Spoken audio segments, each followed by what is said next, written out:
comes to land? Very sad, Why do you think you'll feel so sad? because it's part of Britain's heritage and we can't delete it.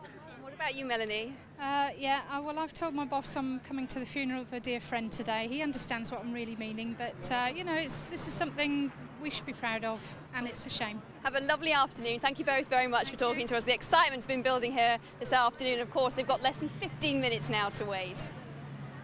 Catherine, thanks very much indeed. It's been a very odd kind of day today because there has been the most tremendous excitement among everyone that you speak to, but it's also tinged with extreme sadness, and I suspect that nowhere will that sadness be more acute than, well, in the hall behind me here, the engineering base where the Concorde has been loved and nurtured and cared for and kept in the air. Let's cross now to Philippa Thomas. Philippa. Thanks very much, and you're right, John. It's really awash with nostalgia down here.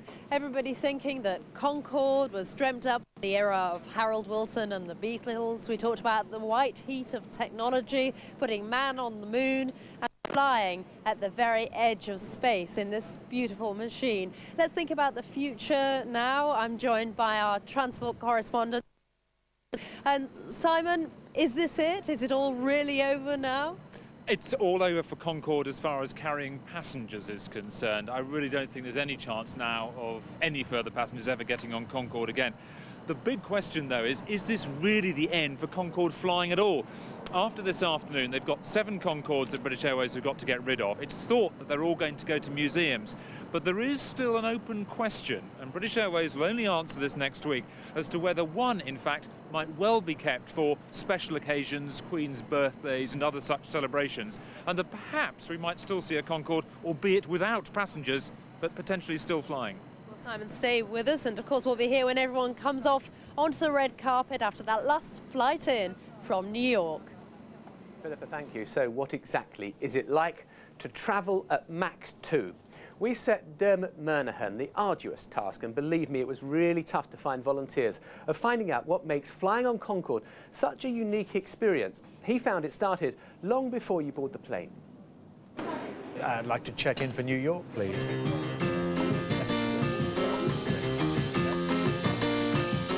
That might just be enough.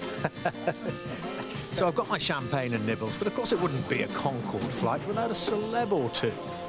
What is it that's so great about Concorde for you? Well, the greatest thing for me is to be able to get from New York to London in a little over 3 hours. As long as you're not more than 6'1", I think it's a great plane to be in. There is that about this space, isn't there?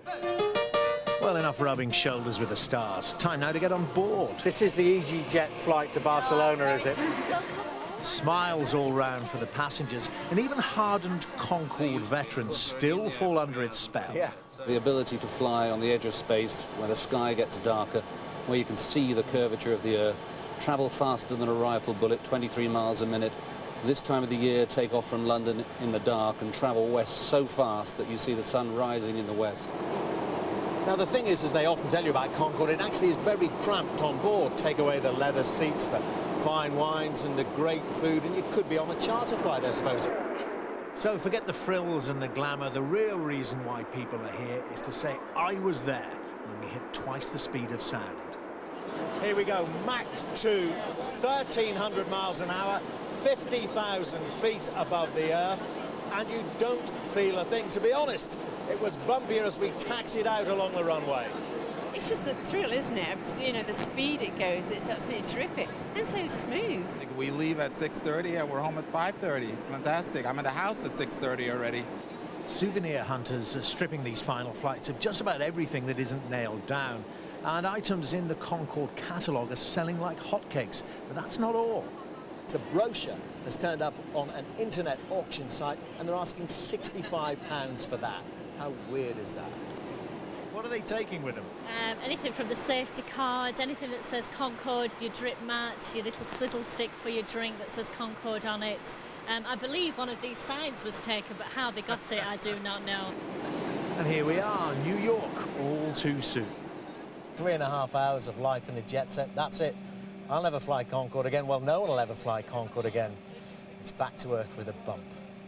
And having become a member of the Supersonic Club, I left with a lump in my throat and wondering when us mere mortals will again have the chance to fly at twice the speed of sound.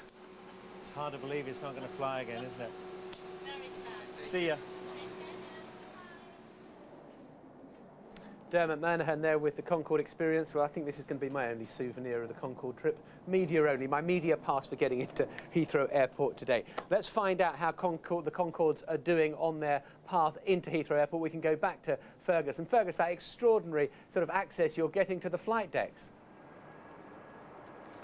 Yes, indeed, John. In about 3 minutes' time, a chap called Ivor Sims, an air traffic controller, is going to clear the first of those 3 Concordes to land. And spookily enough, curiously, he was the air traffic controller who back in 1976 cleared the first commercial Concorde flight for takeoff. Now, on the map behind me, I can tell you that a 002, the Concorde coming from JFK, is around about Ockham in the Surrey area here, and it should have hooked up by now with a flight from the Bay of Biscay, and then very shortly they'll be going round to start their descent across the Thames. But we can do better than that. We can talk to Concorde. We can talk to that JFK Concorde, because Adrian Dolan here is an air traffic controller, and he's been chatting already to Robert Woodcock, the chief engineer on board. Adrian. Speedbird Concorde 2, Heathrow radar. Heathrow radar, Speedbird Concorde 002, go. Speedbird Concorde 2, once again report your position and level, please. At the moment we're 23 miles from Ockham in Surrey, descending to a flight level of 80. Our speed at the moment is marked decimal 52, and we've got a ground speed of 450 miles an hour. We're estimating Ockham at 49. Speedbird Concorde 2, Roger, and can you provide for us your routing after Ockham, please, towards landing at Heathrow 27 right? Heathrow radio, Speedbird Concorde 002, we've just received a change of routing, and on approaching Ockham we're going to be vectored to the north now, over Heathrow itself, and I guess from Heathrow we'll be going over Hillingdon area, then we're going to turn due east and go over Southall, and east onwards over the northwestern and northeastern boroughs of London. We should be getting down to an altitude of about 2,500 feet then. When we turn base leg, it will be around the Thames Barrier region, and then we'll join the localizer for runway 27 right and head inbound towards that runway at London. Passing over Canary Wharf, we'll have the Dome on our left, so people around Greenwich will be able to see us, and I suppose there's a fair amount of people at the Greenwich Laboratory and Cuddy Sark area. They will be able to see us quite clearly. And then over the City of London, we'll have the London Eye on the left-hand side. We're passing almost overhead Buckingham Palace and the Mall, and then onwards to Heathrow from there.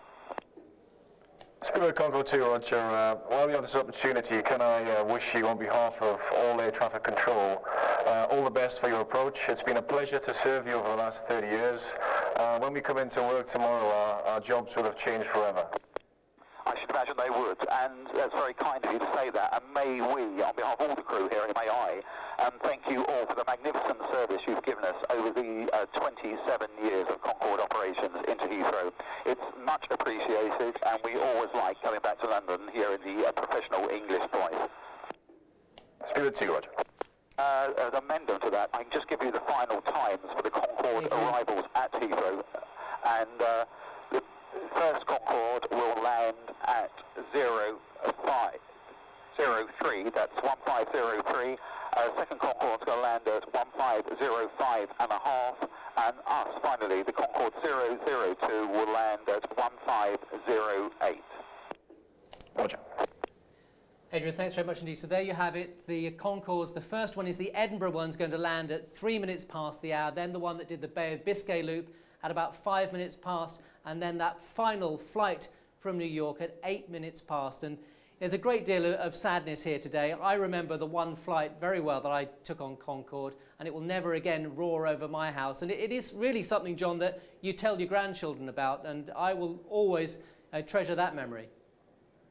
OK, Fergus, thank you very much indeed. And absolutely fantastic to get that access to the flight decks and hear how the crews are doing on their way in. In fact, we can just show you, I think, the pictures over London now. We've got a helicopter up at about 2,500 feet, and that helicopter is waiting to get the first glimpses of Concorde coming in over London, as they were discussing from the flight deck there, the path they'll take over the Millennium Dome down towards the London Eye, and then in towards Heathrow Airport. And I think they've been given permission to come in slightly lower today than normal because so that as many Londoners as possible get a chance to see the plane coming in.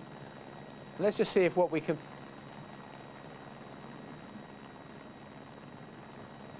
So let's go back to those helicopter shots and see if we can catch a glimpse yet of, I suspect, what will become a dot on the skyline, because obviously air traffic control, whilst happy to let us film these pictures, don't want us to be going too close to the path of the incoming plane there. But as I was saying, our helicopter, I think, is at roughly at an altitude of 2,500 feet, and I think that's the altitude we expect the Concorde to make its final approach, which I think is slightly lower than it normally would do.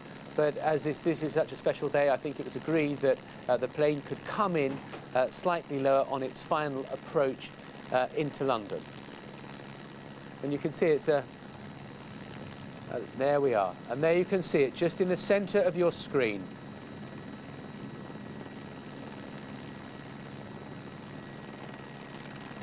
Concorde coming in over London.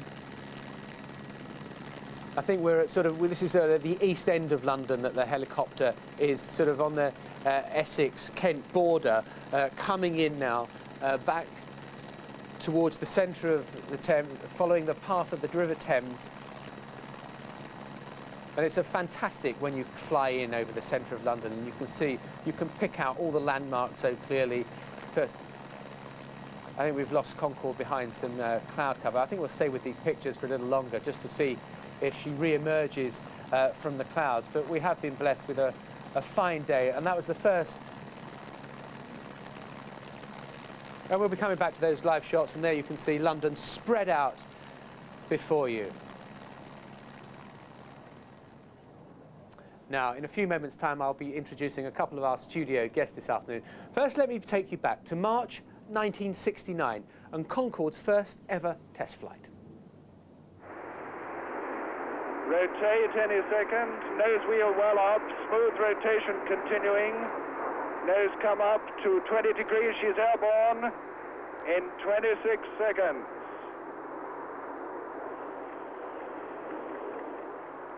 She flies, Concorde flies at last, climbing into a sunlit sky, pursued by... Now, I don't know whether you recognise the voice of the person doing the commentary there, but it was of Raymond Baxter, of course, the voice of Tomorrow's World, and I'm delighted to say that he is one of our studio guests today, along with John Hutchinson, a former Concorde pilot.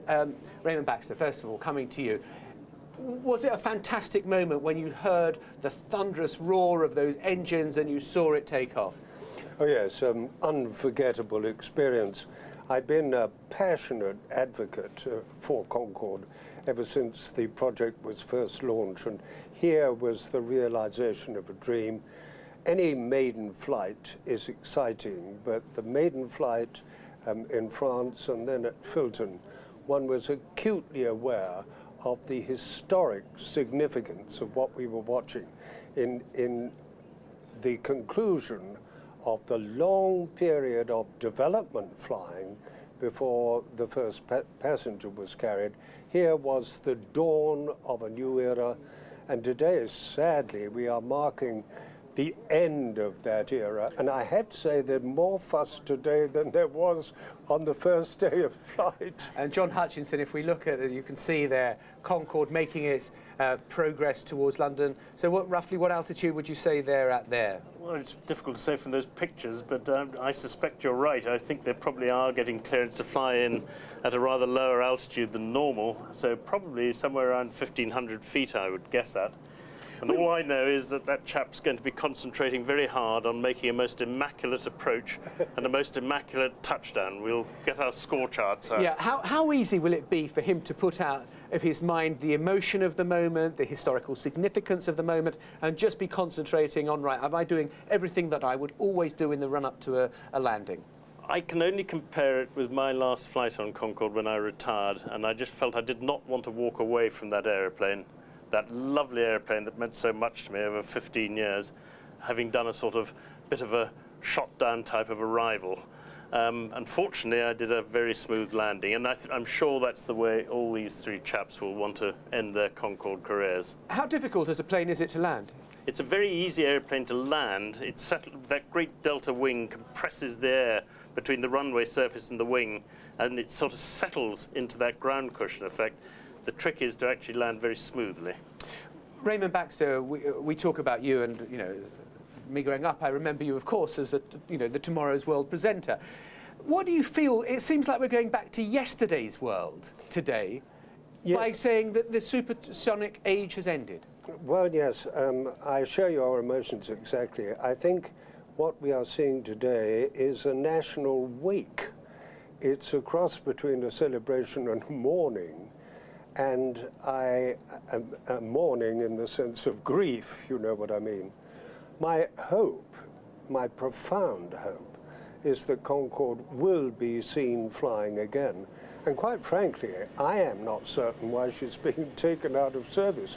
The aeroplane has operated impeccably all those years and is today, as we can see, operating impeccably, forecasting the arrival at the end of the runway to the nearest second. And I remember so clearly when it started, and there was a certain amount of suspense. Even though André Turcard, the French test pilot, and Brian Trubshaw had done it on the simulator, they could never be sure how it would actually handle. And we're just getting these wonderful pictures there from the helicopter. And I think another Concorde was coming the other way, so I don't know whether they're on some kind of pattern of coming in sort of some kind of formation. But there's the very wide shot that we're showing you of the Concorde. Now we can go in tighter as the plane comes in, and these are photos of these pictures are coming to you live from our helicopter that we've put up over London to get these marvellous images of Concorde against a sort of autumn cloud cover that has, luckily, it's been cold on the ground today and a little windy, but it has been a very fine day with very good visibility, and that's why we're able to bring you these fabulous images. John Hutchinson, let me bring you in as well there, because I saw you were nodding vigorously to when Raymond Baxter was saying, this is a premature end. I absolutely was nodding vigorously. I agree with that completely.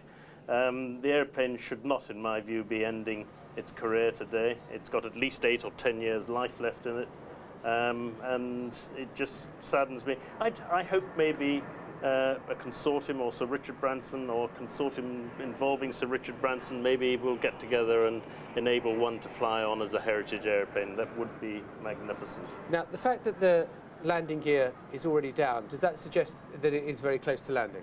That'll mean he's about 5 miles or so out from the runway threshold, roughly speaking.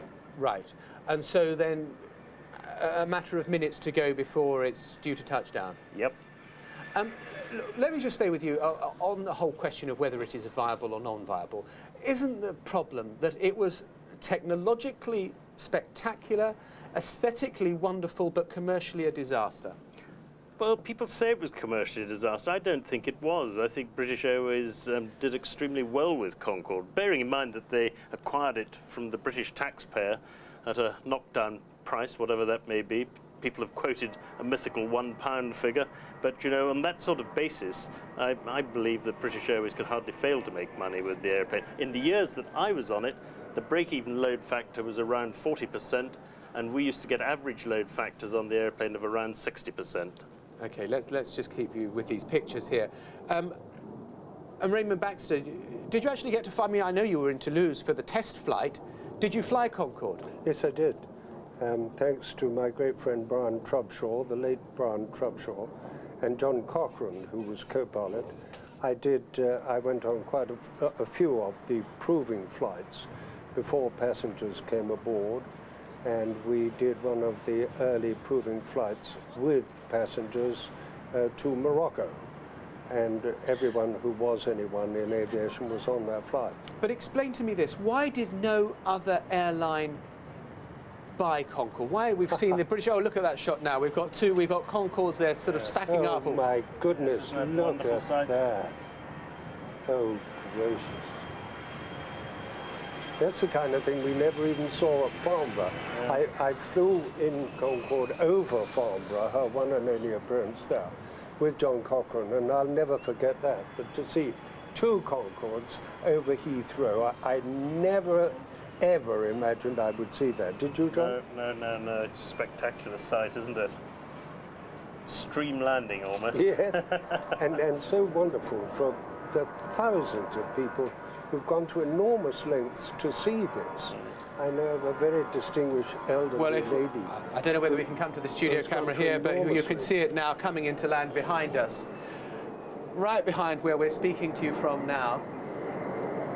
And there we are, Concorde is coming in behind us, the first of the Concordes to land. And you can hear the roar. And you can actually, as I look around, you know, I can see a number of people, and everyone is standing absolutely still. Everyone is just looking to the sky to watch this Concorde come down on the northerly runway. John, what sort of speed is it doing now as it's coming into land? He'll be doing roughly about 157 knots, something like that. And, oh, well, I think we'll say a little gust of wind caught him. Was there a little bounce there, or was that my imagination? No, it was a gust of wind. You're being loyal. You're being loyal to your fellow fraternity of Concorde pilots. Dear. He won't be pleased. He won't be pleased. Remember, this aeroplane lands and takes off a great deal faster than your average jumbo. And the reverse thrust that you must need to get to break it, is that, do you feel that jolting? There are two things about the deceleration of Concorde on landing. The reverse thrust is extraordinarily effective, and the carbon fibre wheel brakes, which have pioneered the wheel brakes for all the sort of modern Airbuses and so on, and all modern aeroplanes, are incredibly efficient in terms of absorbing energy. You can stop a Concorde. I've stopped one at Cardiff in about 4,000 feet of runway. Yeah, and I mean, I can just see the next one coming in behind us now, which I suspect will be touching down in a couple of minutes' time. But you talk about that. We talk about the technological advances made by Concorde for Concorde, but presumably the technological advances had other spin-offs in other areas of life, and we've got another magnificent shot of one Concorde coming into land and another Concorde sort of stacking up behind it. There must have been other the technological advances, just like the moon landing, I don't know, gave us Teflon, for example. There must have been things associated with Concorde. Oh, absolutely many. And not least the worldwide prestige which it won for British aviation, British engineering. And there is no doubt that the spin-off effect of Concorde almost immeasurable. For instance, Airbus would not have been formed had it not been for the cooperation between England and France in the construction of this aeroplane. Another thing we haven't mentioned, which is unique, is the thrust of power when Concorde accelerates from the cruising speed of a normal jumbo to supersonic speed, and you literally go back in your seat like that. There she comes. But this, of course, is absolutely the reverse process. Lovely. It's such a gorgeous sight when she comes into land. She always reminds me of some swan touching down on a lake or something. Yes. It's such an elegant, long-necked, beautiful creature. We haven't mentioned the drooped snoot, the famous drop nose, which makes it possible to take off and land this aeroplane, which has an attitude so different from any other airliner. And the droop snoot, incidentally, is just so that the pilots can actually get a decent view of the runway. With the nose up, the poor old pilot coming into land would have his view of the runway totally obscured. So it has to do it. In fact, I mean, I tell you what, I want to pause slightly now, because what we're seeing now is flight 002, and this is going to be the final Concorde that people are going to see coming into land at Heathrow Airport. This is it. This is the end of the era. This is the final one that we're going to see in the skies, and I suspect it's got probably a minute and a half left before it comes onto the runway and then taxis round. I think it will almost do a lap of honour around the airport to come onto the stand. John, just tell me what you're thinking now. I was actually thinking about the staff at Kennedy Airport, the British Airways staff, who will miss it madly. they were fantastic to us. In fact, the whole of the Port of New York Authority and the air traffic controllers at Kennedy Airport were treated Concorde with tremendous help and assistance and cooperation. Tell me this, being a pilot on Concorde, were you treated as somehow something different? So a cut above the rest almost. I mean, or that maybe other pilots felt a little chippiness because to fly that beautiful thing. It wasn't us that were a cut above the rest. It was that aeroplane that was a cut above the rest. We were all we were the privileged pilots and flight engineers who were allowed to operate that aeroplane for all those years. And did you feel that? Look, here it comes now. I certainly did feel that. And down she comes. Just settling down. Lovely. Puff of smoke from the Perfect. wheels. And then once that nose wheel touches down, that's when we bring in the reverse thrust and the carbon fibre brakes swing into action.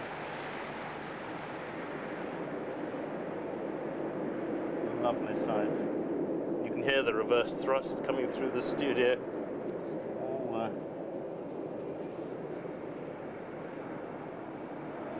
So what is it? Sadness, a feeling of pride, sadness? What is the mixture of emotions, John Hutchinson? Sadness for me, predominantly. But pride that the aeroplane has achieved so much in its commercial life, and it's demonstrated that supersonic flight is doable and that there are huge benefits to supersonic flight, and I'm sure there will be a successor to Concorde at some stage. I had the misfortune of being the BBC's Paris correspondent when Concorde crashed, and I went out to Gonesse that evening. And there was a feeling then that would Concorde ever fly again? Did you think it was right to make all the investment in the aircraft to bring it back for what has been a relatively short period of time?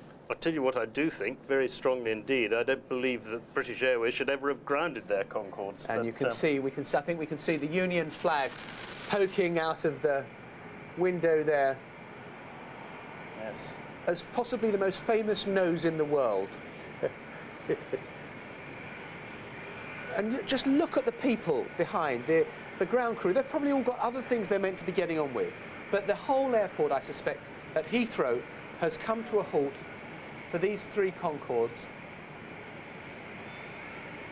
Just to go back very briefly to what you were saying, if you cast your mind back, you'll remember that after that dreadful event at Paris, British Airways carried on operating their Concordes for about 3 weeks with a whole lot of very tight checks and procedures agreed with the Civil Aviation Authority. And it was eventually, I'm afraid, pressure mainly from France that it ended up with the grounding of the airplane, which I believe was completely unjustified and slurred the reputation of a magnificent airplane. Now, how much do you think that you've touched on something, and this is a day of kind of, you know, let's talk about the reality of today as well. There has been something of a battle, hasn't there, between the French and the British over whether to keep Concorde going? Yes, I think that's fair to say that, and I think part of it stems from the fact that there's much more in the way of business links between London and New York than there are between Paris and New York. So British Airways had a sort of commercial advantage over the French in that sense. Also, because London was crucially that much closer to New York, it wasn't such a tight operation from an operational point of view for British Airways as it was for Air France. So Air France did have problems that British Airways did not have. So basically British Airways were able to operate profitably in a way that Air France perhaps couldn't. Okay. Look, let's go outside the studio because there have been huge crowds that have been gathering to watch Concorde's return, and Catherine Marsden is with those crowds of people who've been in the grandstands, probably shivering cold but hugely excited and maybe sad by what they've seen. Catherine. Yes, it's been a long wait and it is bitterly cold today, but I think everybody here thought it was well worth it. Extraordinary scenes amongst the crowds here as the three Concordes landed. We, of course, got an absolutely fantastic ringside view. Everybody was up on